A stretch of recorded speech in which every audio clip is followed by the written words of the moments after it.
Welcome everyone. I am joined today by the author of Dear Readers and Writers, Letty Teague. This is a fabulous new Marguerite Henry biography that has just hit the market. We're so excited to have her here.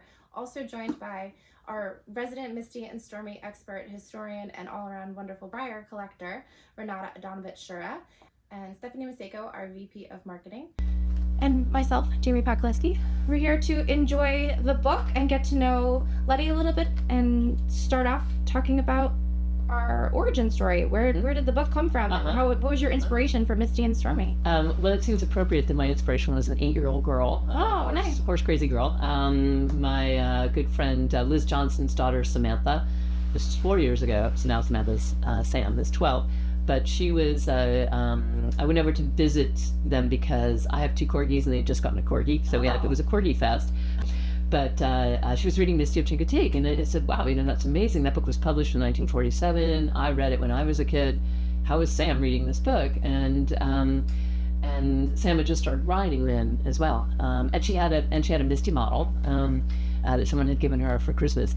And so then I promptly sent her like 5 more Marguerite Henry books, and I don't think Sam loved them as much as she loved Misty, but I thought, whatever happened to Marguerite Henry? Because I had so many of her books growing up. I collected Breyer models. That was my substitute until I could get a horse, and I was like, and I started to do some research, which is to say, I Googled, nobody's written a biography of Marguerite Henry, and I'm the wine columnist to the Wall Street Journal, so I write about wine for a living. I've never written a biography, and I was telling my agent, I think, what if I wrote a biography of Marguerite Henry, and thinking, I really have no business doing this. I have no idea what it means to write a biography of a long dead but remarkable best-selling children's author who died in 1987. And she said, well, I think you should go do some research and see. So the Marguerite Henry papers are at the University of Minnesota, Minneapolis, and so I made an appointment.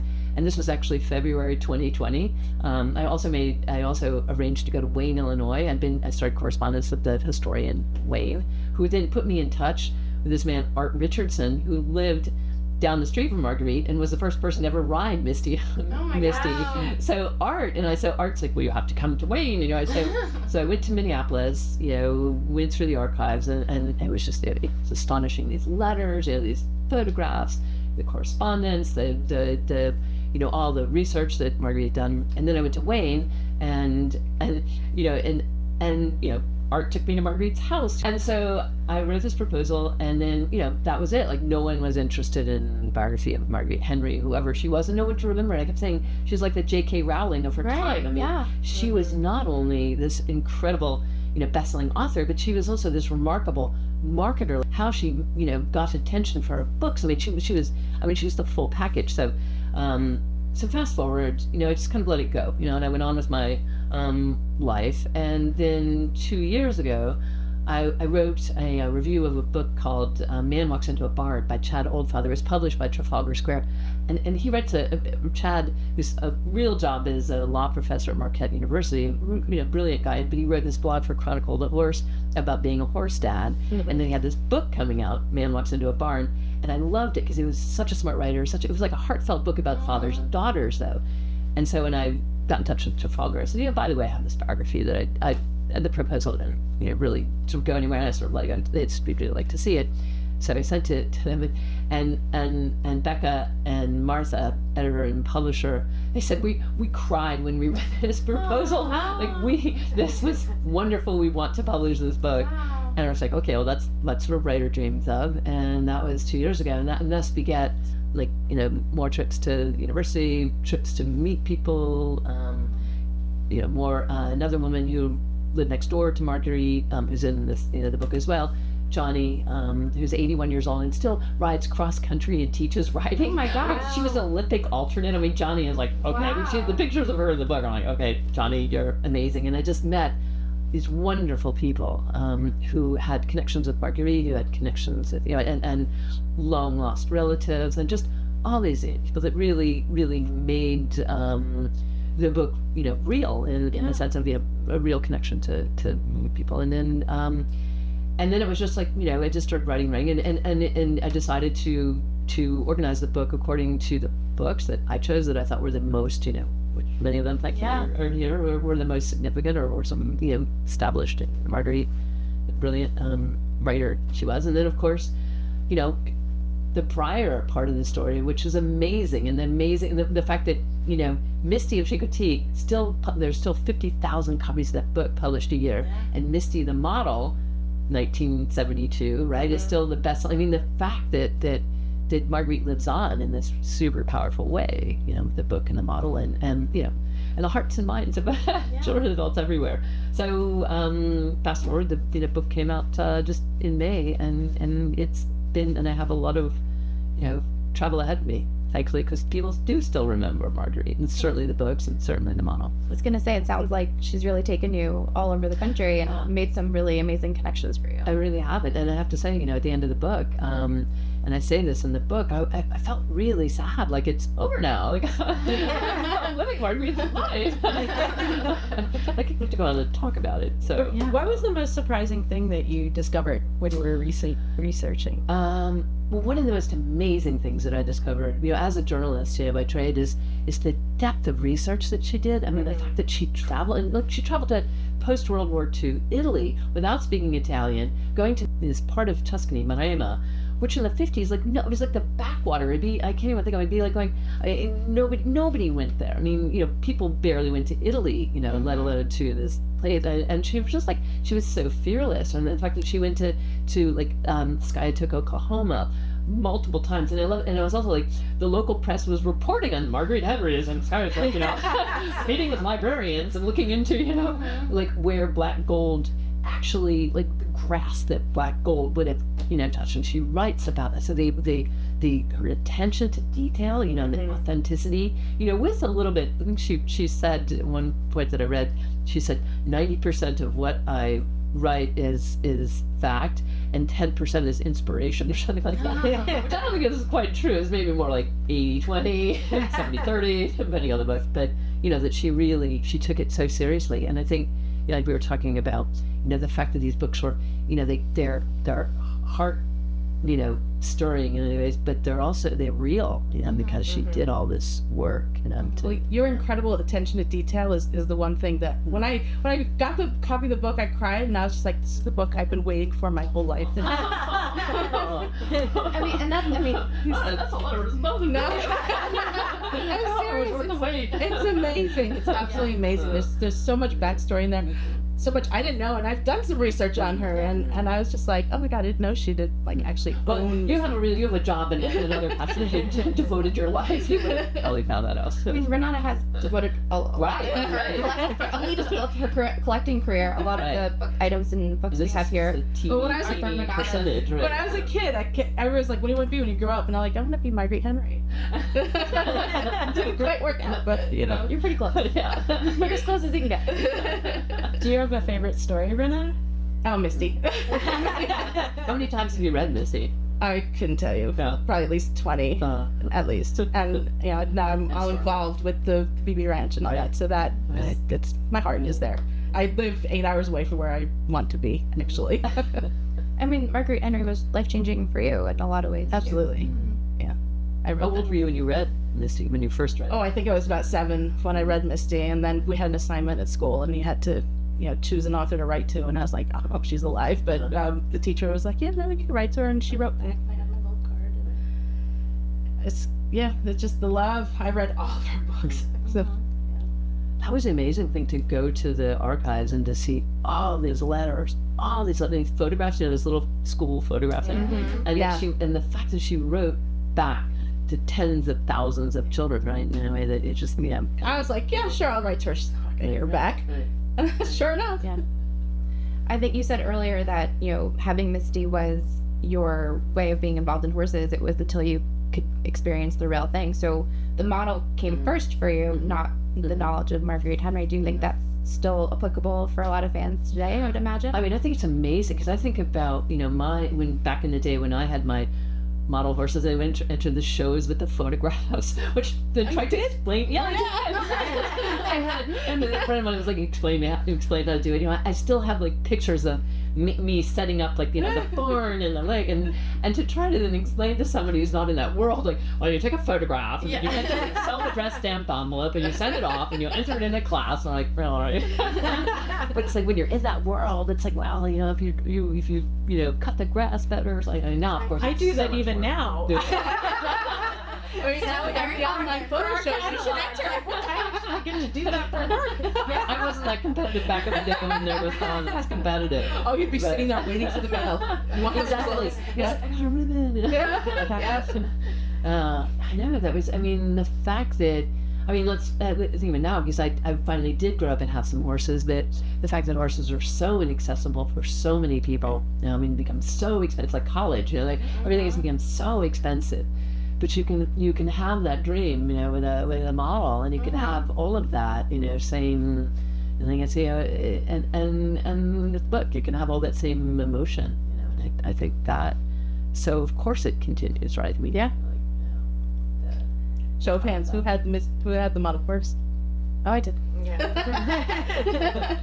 Yeah, I think it's that perennial model that stays in the line set because when it came out, but I mean, it's always one of our top sellers, and it never goes anywhere. We have various iterations over the years. How Not many has iterations? How many iterations has Misty had over the years? That's 50 years, so 52 years. Yeah, well, she's certainly been on the same sculpture for all of this time. It's just that the decoration and colorways and Right. how light or dark a Palomino she is, of course, you know, depends on the season. Everyone's my The summer Misty and the winter Misty. This little ceramic one. Yeah.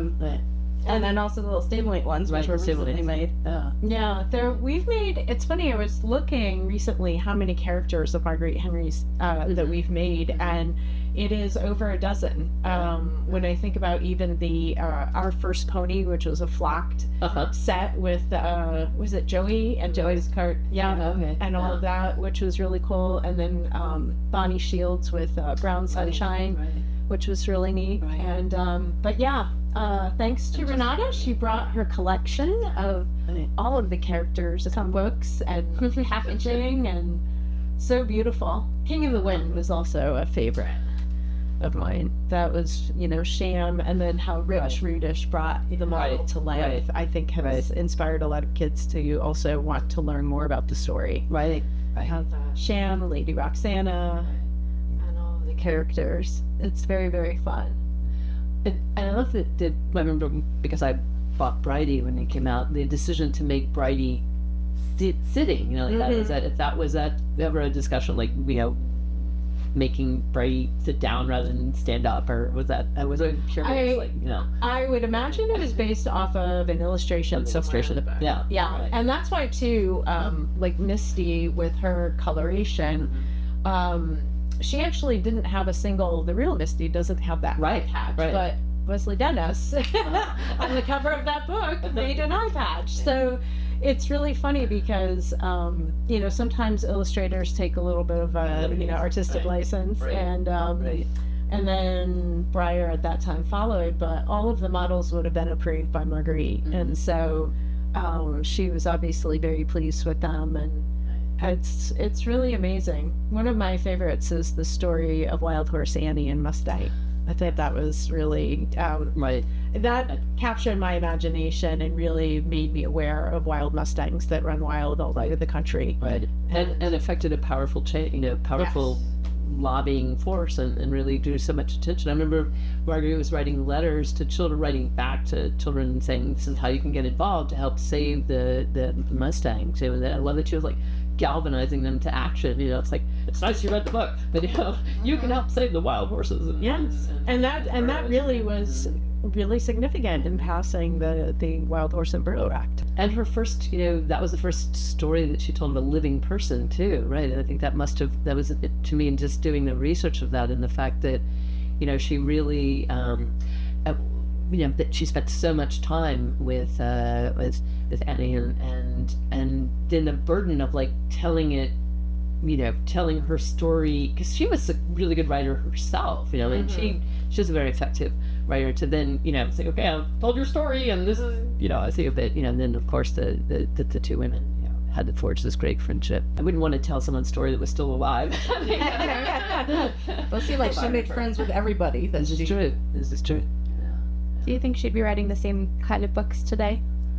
I know you wonder that, right? Because everything is so different, right? And all this sense of like cultural appropriation and what's really, you know, is she the right person to be telling some of these stories? I'd like to think that she would have adapted, you know, that it seemed like she, you know, especially because she was this, you know, had this sort of journalistic mindset, that she would be knowledgeable enough to find an authentic, you know, path to that story. Did you write any stories that were not about horses? Oh, yeah. Well, Cinnabar, possibly I have to say, my least favorite because it's in, well, first of all, it's on horses, but second of all, it's written as if the foxes are humans. Yeah. And it's funny because she got some flack for that because it's so unlike all her other books. And then if you read like the story behind the story, the fact that she, you know, somebody found, like, you know, she wrote that when she was living in Wayne, and somebody found these fox, you know, what do they call it, fox babies or cubs or kits. Kits. Yeah. So, and she had them like in a cage in their back, because she always kept the animal, like she kept Misty in her backyard, she kept Bride in her backyard, and then she kept these foxes like outside her house so she could study them. Like, I don't really like that the foxes are in a cage. Thing. I was like, I don't know. And then so she brought one to Wesley. That's, I think, which is an odd thing. Like, you know, to drive down to Virginia, and here's a fox, and the fox promptly ran away. So I was like, okay. That was my least favorite. I was like, nah. Act on horses. Did you guys like? But she loved it. She wrote that she loved it because no one could correct her. Like the foxes, like, you know, there weren't real people. They could fact check her and say, you know, that fox didn't really. She had some artistic freedom. Yeah, exactly. And wasn't it Born to Trot that was your favorite? I loved that story. You know, I mean, the story within the story, which I thought was absolutely genius on her part, and the fact that she. Thank you for asking. Like, Born to Trot, just again, you know, because of course it's interesting, you know, because now harness racing is so unfashionable, and then of course when she wrote it, it was so fashionable in the 50s, like Hollywood actors and, you know, harness races, and then the fact that James Coburn and she became buddies because he had racehorses and he wanted to turn Born to Trot into a movie, and, you know, and star in it, which didn't happen. But I love that she told the story, the original story of Hamiltonian within the story of Gibson White and Rosalind, and the fact that the true story that he was in that sanatorium, and the fact that she worked in the sanatorium in order to understand what it was like to be basically, you know, in prison for all that time, and actually talking to White's son Benny White. He said actually his father was in the sanatorium even longer than Marguerite wrote. Like, he was there a long time, you know. And that's when we met his wife, who was then Betty's mother. She was a nurse, which is a funny backstory. Wow. Yeah, it was it was a great story. And then he ended up having to go back. But it was just like, you know, as this young boy, the struggle, you know, and the fact that his father just, you know, the way that he wanted his son to get well was to give him a horse. Sort of like, This heart-wrenching. Her books have so much. That this universal theme of the emotion of struggling and then overcoming. Right. Exactly. Which I guess, like, against that doesn't get old. Against all. Beautifully into our theme. Against all. Thank you, Renata, for getting us there.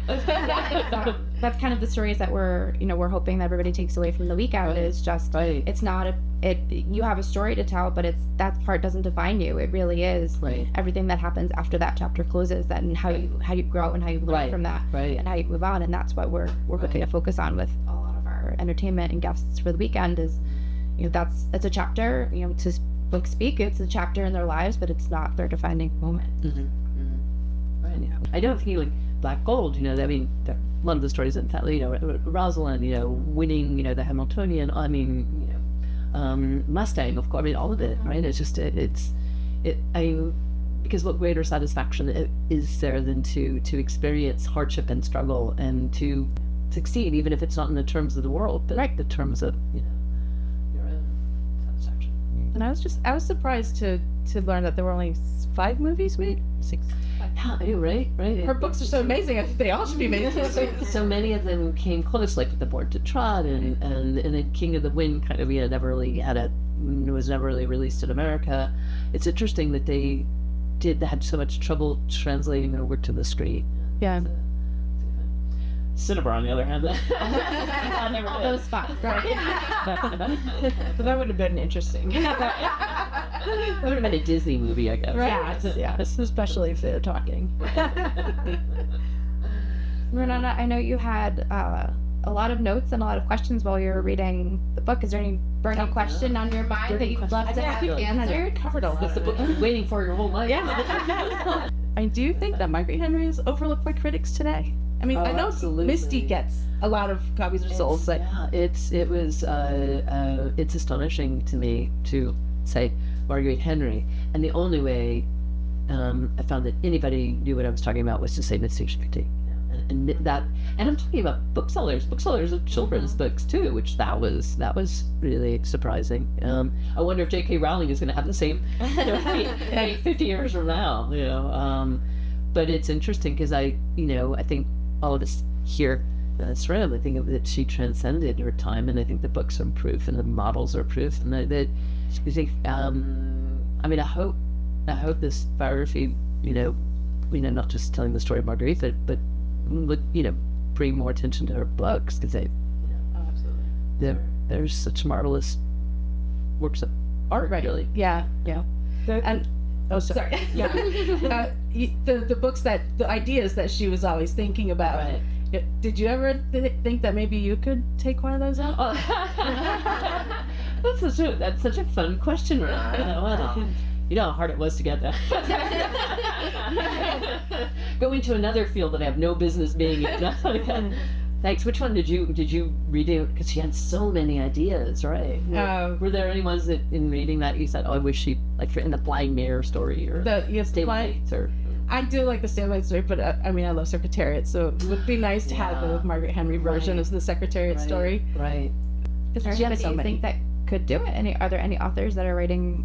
That's true. I don't know. I don't think there's anybody today that really compares to That has that. how she same- brings all that emotion into a story.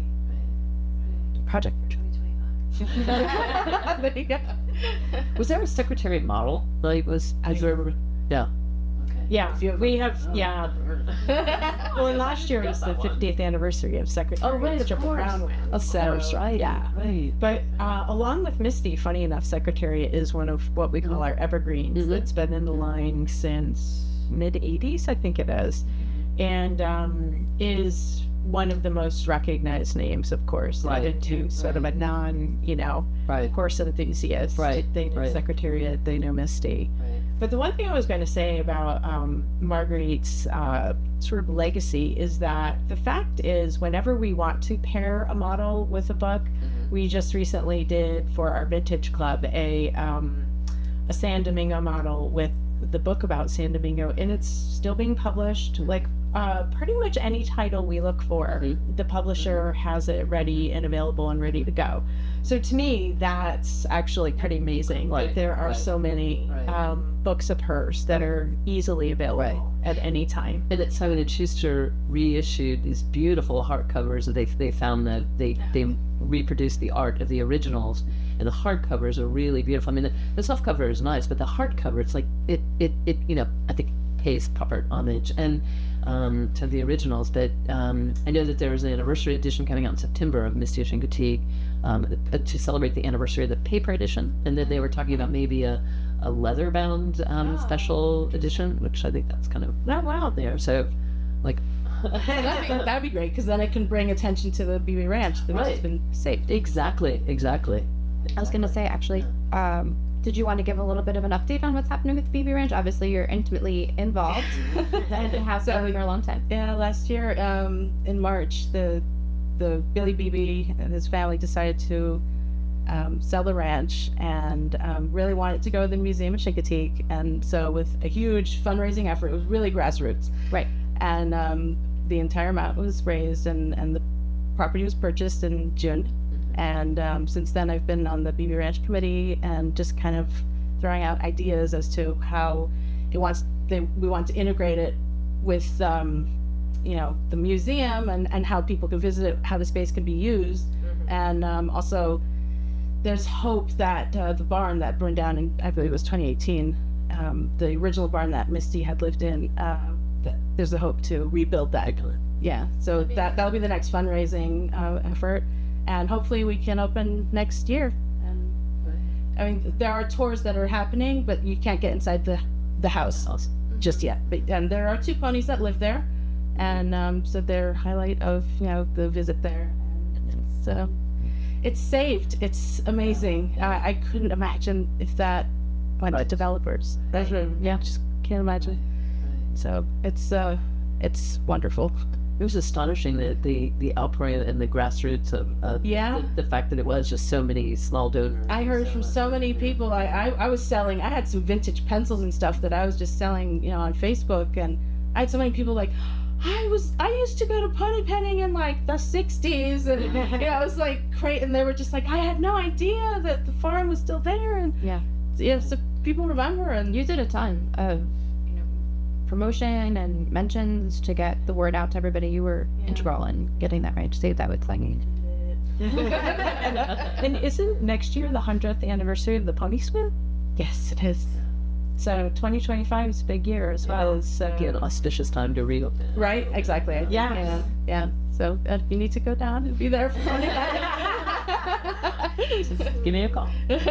Is Marguerite Henry's estate continuing to promote all of her work? It was Marguerite, didn't have children, and the estate, it's all, the University of Minnesota and Minneapolis. They did, there's an endowed chair, the Sid and Marguerite Henry Chair of Children's Literature. It's a long title.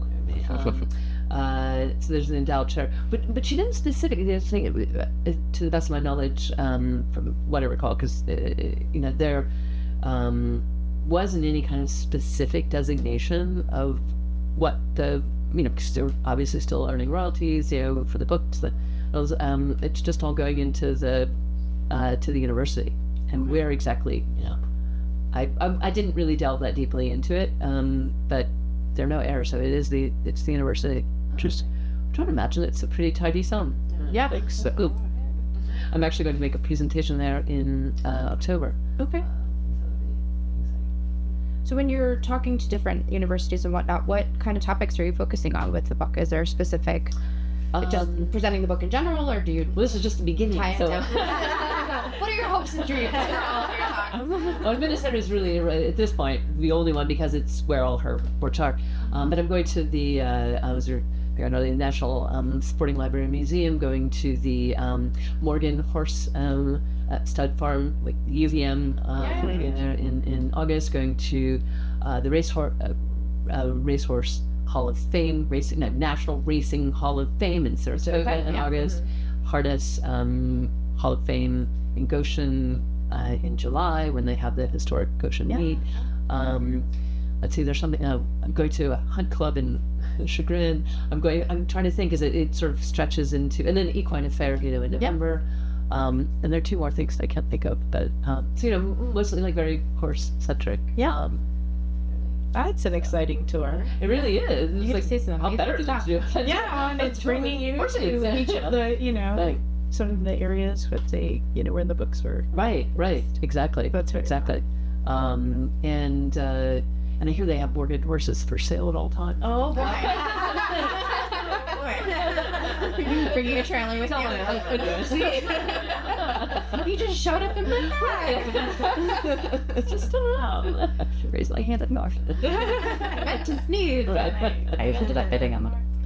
That's very funny. Did you ever imagine your career would be going this way? I mean, you say you're a writer for the wine column, and then all of a sudden you're writing about horses. Well, and I've written wine books, so it's like I've done that before, but and I've written like little stories for the Plant Horse and some of the horse publications.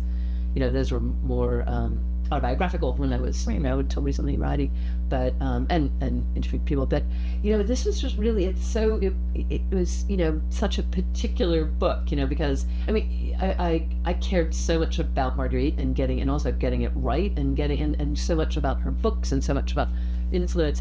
I'm trying to think, because my a friend of mine said, well, what's your next book? I'm like, it's not like you just think, it's like choosing someone. This is maybe an infelicitous analogy, but choosing someone you're going to get married to. It's like, you're like, well, I'm not married. Well, I like being married. Maybe we'll just, marry again. It's like, I'm good. It's like, it has to be the right fit, right? It has to be something to really feel it. Yeah. Because you also live with it for a really long time. And I have to say, last summer, meanwhile, last summer, I was just like, I'm in my, third floor office, every summer day, everything with, like people are out having fun. And I'm like, okay, this book, I'm just, here I am, writing this book and hoping it, comes out to the world. So it requires a lot of commitment without any idea. How much of your time was spent on research versus the actual writing? The research is so much more fun. another thing, and you're like writing of it. It was a friend of us who used to say, "As right, there's people would say, do you like writing?" And I always say no, I like having written. Because writing is never. Writing's like giving birth. Yeah, and it's like revising and revising and revising and revising and revising. The research, it's like, and there's another really cool thing. I mean, when I found out that Mae Massey, who was never Marguerite's editor, but she was Wesley Dennis's editor, because he wrote the Little Fellow books and I went down like a Mae Massey rabbit hole. She had a country house not far from here in actually not far from Warwick, New York. And Wesley Dennis lived there for a while with his wife, and it was like, and then she moved, and she had all these authors come and live with her, and then so and I said, did Marguerite Henry ever? And so I was like, okay, stop looking into Mae Massey's life, and just like then, so it's just like, it was just fun to uncover all these really cool things. And she was this really famous children's book author. Like she was, I'm sorry, not author, editor. Like she, the Madeline books, Ferdinand the Bull, like, so many books that were, huge bestsellers. So what is the percentage of research to writing? It's really hard to stop researching, because it's like another thing. But I probably, so in the 2 years that I really sat down and really began, I would say it was probably, and some research continued, because then I wrote like the first 50 pages and then turned it in and said, okay, is this the direction? And Beck and I chatted. And then I would just research, if things needed to be added. So I kind of didn't stop, honestly, until the very end, because then I found something else. And I was like, I need to. As you're writing, you always find that in. Yeah. So it was really like, I really had to literally, it was because the book, final copy went to Trafalgar in December. And they're like, wait a minute, I found out something else about, so like bring that back.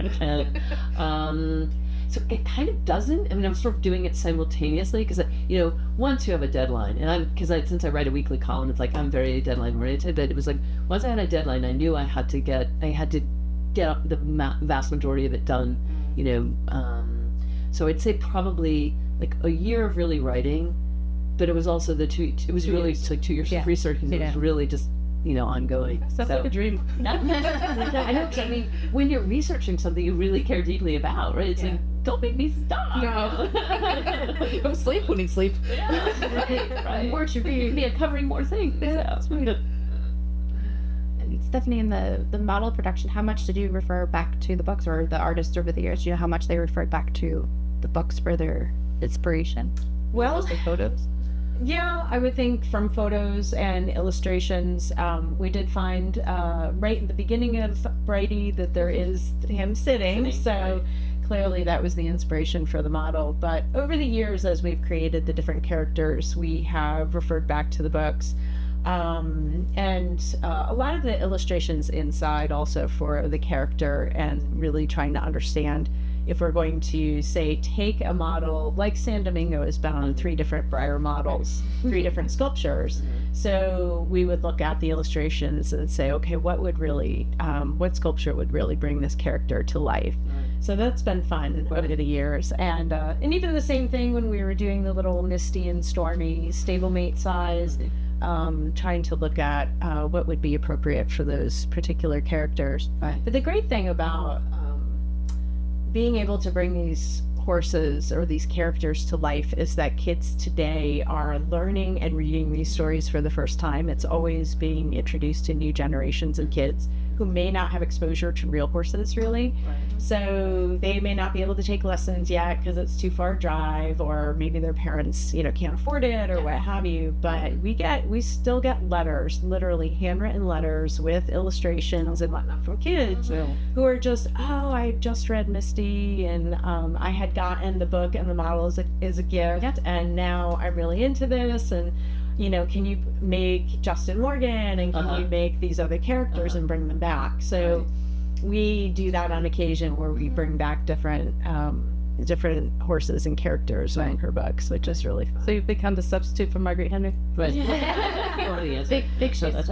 Yeah, exactly. Well, it's just fun because it's really true that if you can't have a live horse, you can still learn about all the breeds, all the disciplines, all the tack and the cultures that develop those breeds. It really is something that kids can get into. And then even showing their model horses and customizing, repainting, the whole 9 yards. And then you get sucked into the whole hobby. And then you're spending as much as if you had a right. We don't publicize that part. He had an auction horse for $65,000. So That's right. Yeah. Way more than a real horse. Are they mostly? I'm curious because so many of the letters to Marguerite Henry were from girls between like 8 and 12. Is that true of those who are writing you? Asking them, is that? yeah, absolutely. I would say we get maybe half dozen to a dozen letters still a week of just, and in fact, I was joking with Jamie, one of the girls wrote, I have 18 stablemates, 2 Freedom Series, 2 traditionals, and I'm trying to convince my parents to buy me VIP tickets to Breyerfest. Yeah. Which is the highest end. Which is so cute. So we wrote her back, okay, good luck. I love that she sent her qualifications. Like, Yeah, which one of you writes back to all these kids? There's a group of us. Is there? Yeah. That'd be Awesome. Yeah, it's okay. Who has a few minutes? Right. Yeah. To send something, send some stickers. I was gonna say, I'd like to put stickers in. Because really, these are the kids who don't have the real horses that really want to be a part of the horse world. And I didn't have horses as a kid either. So for me, it was all about the Breyer horses, and that's, my mom was great about feeling my passion. And when I went to college, I said, well, I'm going to be in the marketing end of the equine industry. And my mom said, what is your degree going to be in? Equine science. What are you going to do with that? And thank God she trusted me and worked for the national governing body afterwards. And so have been able to craft a career. And I think that's the one thing that's really important for kids to know and for parents to support. It's like, if your kids have a passion, let them follow it. Right. And encourage them. Right. So they'll figure out the way to get there. Yeah. This is true, and the fact that I think that the model horses are as you said, like you're gaining all that knowledge of a world that sort of it once you're perhaps fortunate enough to get to ride a horse or own a horse, and so you've already sort of have a sense of the world. I think that's sort of powerful. You mentioned the Morgans. Is that your favorite breed? I went through, was growing up as a kid, I wanted an Arabian, and then once you're an adult, you're like, Arabians are really pretty high. And then, my first horse is a quarter horse, actually. And I think as a kid, you don't really appreciate just how solid quarter horses are. And actually, my last horse was a quarter horse. It's the horses in between. But, I don't know. And now, I feel like it's just, it depends on, well, of course, being a more knowledgeable horse person, it's like there's the horse of emotion, and then there's a horse of practicality, right? We all want the 17-hand Clydesdale, or the 17-hand warm blood that can jump the world and really jumping the cat like a 14-year-old quarter horse. I was calling you for pony penning, but what were you doing? I was reading that was actually I wrote an essay for the Wall Street Journal, just before the book came out, and it was about the Marguerite is the master marketer and how much attention and how she got all this attention to the book vis-a-vis Misty, the actual Misty, and I was reading that the woman that was when she was like one of the biggest winners on Jeopardy, she took her winnings and went and bought a pony on Pony Play. And I was like, yeah, I love that so much, because she's like, she always wanted a pony, and because she won whatever hundreds of thousands of dollars, and it was when they did it virtual, when it was during the pandemic. So she just went online and bought she was like, I've always loved Miss Teig, and now that I've won all this money on Jeopardy, I was like, okay, I love it so much. That is very fun. You can just never outgrow it. Very true. One of my favorite books of Marguerite is actually Album of Horses, with all of the illustrations that Wesley Dennis put in there. Because I've always been, hang on, I've always been a fan of all of the horses of color when I was a kid, and this was so inspiring too, because I just love, there's a Mustang in here, and he's Pinto. And the Appaloosas and whatnot, and I subscribed to Appaloosa Journal as a kid. And actually, I think Daryl Dodds was the editor at the time, and I have to say, good writers, good editors can really inspire, and he was very influential also. But this is one of my favorite pictures from her book. What was your favorite breed growing up? Was it an Appaloosa? Appaloosas, yeah. And funny enough, in college, so at Centenary College, all the horses are donated for the most part. And there's this 14-hand white, non-spotted Appaloosa pony. And, but he used to be a preliminary level eventer. But he was very shy, and he didn't get along with most people. But he and I got along, and that is the pony that I evented on, that I did all this. And when you watched him, you could 14 see... hand too? Wow, yeah. Venting. He was tiny, and we could jump anything. Right. Big warm bloods and thoroughbreds and spook at something. And here'd come Majesty, and he would just sail over. I love that. Yeah. I love that. And he was very funny. When you watched him, you could see that when he used to have a big snow-capped blanket, because you could see the dark skin, light skin. Of course, I was always fascinated with color and tri-color genetics as a kid, which led me to my role here at Breyer. But yeah, I don't know. And the Appaloosas are funny because they have funny personalities. If you're right, they're right. If you do it wrong, they'll stop. They'll look at you and they'll say, "Come on, do it right." They're very funny that way. Very ethical. But I love them. It was very fun. It's funny. Well, here's a fun, interesting connection, speaking of Appaloosas, because when I got a quarter horse and I bought a Shetland Welsh Cross, to keep my horse company. And then the year before I went off to college, which I don't know what my parents are thinking, I bought a yearling, half Appaloosa, half Arabian filly. Oh my God. But this is it gives me goosebumps, this story. I bought her, and it was I was a year away from going to college. I don't know why I was ready. So I bought her for $175, right? So this is obviously a long time ago. Because I thought she was going to go big. She was very big bone. I thought she would be a jumper, which, and this is back in Ridgeville, Indiana, very small town in Indiana, which is why when we moved there, our parents didn't have a horse. So fast forward, my dad loses his job. I'm in college, and they sell my horses, and they don't. And I think about this now, I was 18 years old, I was away, and then we sold the horses. So I knew what became my quarter horse. I knew where but I never knew what became the filly Dawn and the pony. And so just about a month ago, I got a message on Facebook that said, Martha Cook, publisher at Trafalgar, told me about a book coming out, Marguerite Henry. I was a big Marguerite Henry fan. Did you live in Deerfield, Indiana? I was like, no. What? Because nobody called. It was actually the town, legally we lived in Ridgeville. My dad didn't like the sound of that. He liked the sound of Deerfield better. Which is just a stoplight. So it was yes, I lived in Deerfield, but nobody calls it that. It was a population of 100. And she said, I think I bought your horse. What? Because I never knew it became her. So she sent me a picture. Dawn, the filly, Dawn, the filly, became Loci, and she went through the beautiful chestnut she had a blanket, but it disappeared. And when she was an adult, she kept her all her life. She lived to be 24 years old.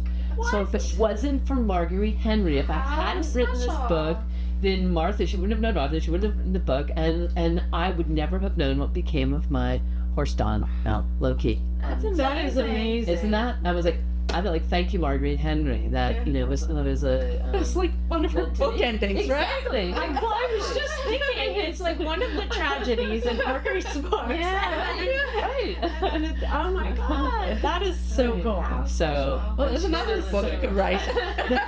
Because you think about so many words that you never know what will become of them, and so that was like my own little fairy tale ending. And she has a shout out to Hoofbeats, a newsletter. That's amazing. That's awesome. What a great story. Well, ladies, this has been fantastic. Thank you all for your time. We're very much looking forward to hearing more and reading more and hearing all of your feedback as you read the book and share your own stories. I mean, I'm sure we all have wonderful endings like that. I hope we all have wonderful endings like that. There's beautiful photos in here, copies of letters, and really just a trip down memory lane. As a lover of long ears, I'm always happy to see all the donkeys. Brady was my first Breyer. Nice. So that's my connection to Marguerite Henry here. So check it out. Can't wait to hear what you think. Thanks for joining us.